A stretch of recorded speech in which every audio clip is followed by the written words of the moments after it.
and take a look. We start out with a clean slate, just candlesticks on the daily chart. First things first, we have to draw in our main trend line that has been broken, and we draw it right here. And you can see very, very clearly how this was going back to the April lows. Now, why is that low important? Because it is the biggest or most significant low going back to 2024, almost a year ago, right? So again, major pivot low. It began the uptrend from April. And by the way, this is when we had the Liberation Day sell-off in asset prices. So it's also major because of that. Notice when you connect it through this one pullback lowest point here, it gives us exactly the last pullback before the final push up. And what we can see is Gareth Soloway talks crypto, Bitcoin trends, and market insights. Together, we'll explore predictions and opportunities. So let's dive in now. off of that, and by the way, that's a classic double top. And just for those of you that are interested in learning educational technical analysis, it's very common for double tops to pierce. All right. They do that, number one, because it gets more people bullish, thinking it's going to break up. And it's also done because there's a lot of stops that are put just above, and the algorithms always want to take out those stops. And when someone that's short gets stopped out, what do they have to do? They have to buy back the Bitcoin. So there's additional buying. So essentially, piercing is a very natural course of action. The stops get triggered, which then causes more buying to push it up just a little bit. But once those stops have been covered, essentially the buying is complete, then the reversal starts. And you can see this big red candle here. That's never good. If you ever see that in any chart, commodity, crypto, or stock, look for downside. Again, big green up, double top, and then engulfing reversal, bearish signal right there. And we can see, again, price came down, broke, confirmed, retraced to the scene of the crime, which again, remember, the old adage in technical analysis is that support, once broken, becomes resistance, and it got rejected. Now, one other thing I want to point out here is that we had, in the last few days, Bitcoin tried to push up with the stock market initially on the back of the jobs report, and this is the key, right? So if we look at a trend line right here, this is really, really important. We can see there's a major level right through here. It goes all the way back to May. You can see we broke out. It then became support, went up. Then when we broke the upsloping one, became support, bounced, broke, resistance, and look, it held again. And so if you're a bull on Bitcoin, what you need to see is basically this 112,500, 300 to 500 level. We need a daily close above that and then a confirming candle. Then you could start talking about moving back towards your all-time highs. But as long as we remain below this trend line, basically the bears have the edge. All right, I'm not going to say there's a huge edge here. It's not a huge edge, but they do have an edge. And so ultimately, again, this rejection means the bears continue to control on this side of the trend line, and the downside is slightly more favored. Now, if we head lower, where would be our next technical support? And the answer is very simple here. You can see right through here, this would be your next support, basically at 100,000. It's the low pivot, bounced up, low pivot, bounced up, and then low. It tried to pierce, wasn't able to, and that now becomes support, or that is support, right? It was support over here. It's been away. It's had a chance to harden up.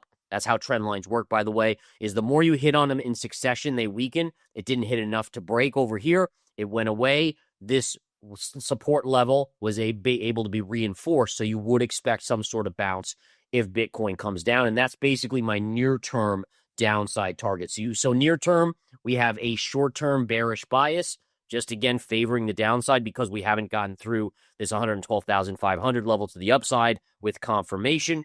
And again, downside would be about 100,000 as your target. All right. So that's your short-term analysis. And by the way, if we did get above this 112,500 level and confirm, you'd start looking for a move up to this zone around 123,000. So this level, to me, is pretty important. It is pretty important, no doubt about it. All right. Bitcoin's long-term holders have begun unloading their bags in a big way, selling more than 241,000 BTC in just the past 30 days. That's about $26.8 billion worth of Bitcoin, leaving the hands of investors who typically sit tight for months, if not years.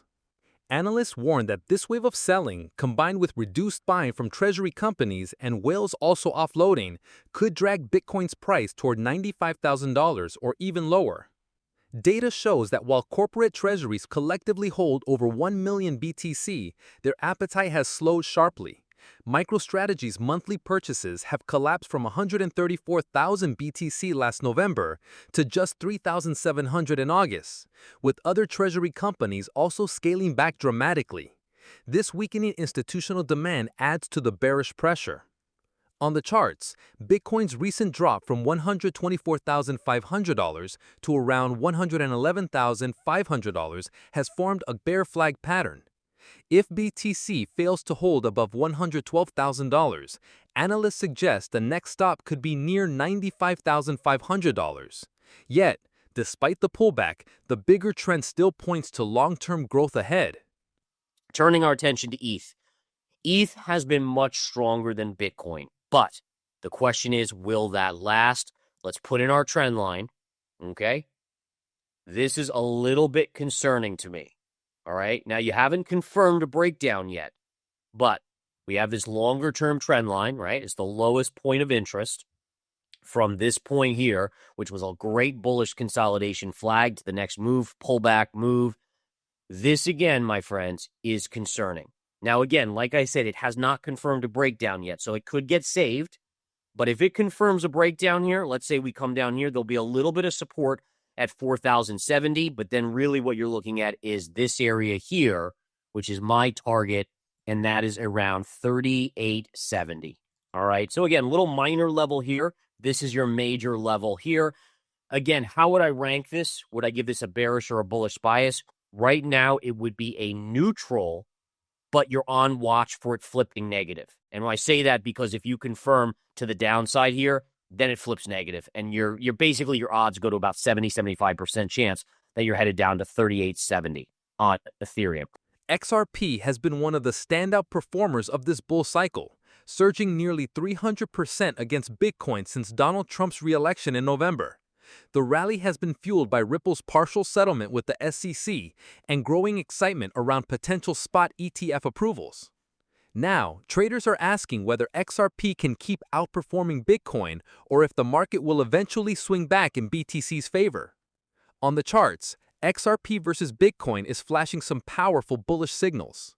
A classic inverse head and shoulders pattern has formed, and a decisive breakout above neckline resistance could pave the way for gains of over 100%, potentially sending the pair toward 5,700 Satoshi before the end of 2025. To add to the optimism, XRP recently printed a golden cross on its weekly chart, reinforcing the strong momentum building behind it. If XRP manages to break through long-standing resistance dating back to 2019, some analysts believe the rally could extend as high as 250%. With Bitcoin dominance slipping and altcoin rotation heating up, XRP could remain a major winner this cycle. If you have been watching so far, thank you so much for watching, and do not forget to subscribe to Bitcoinzilla for daily news all for free. That's all for today's video. Until next time.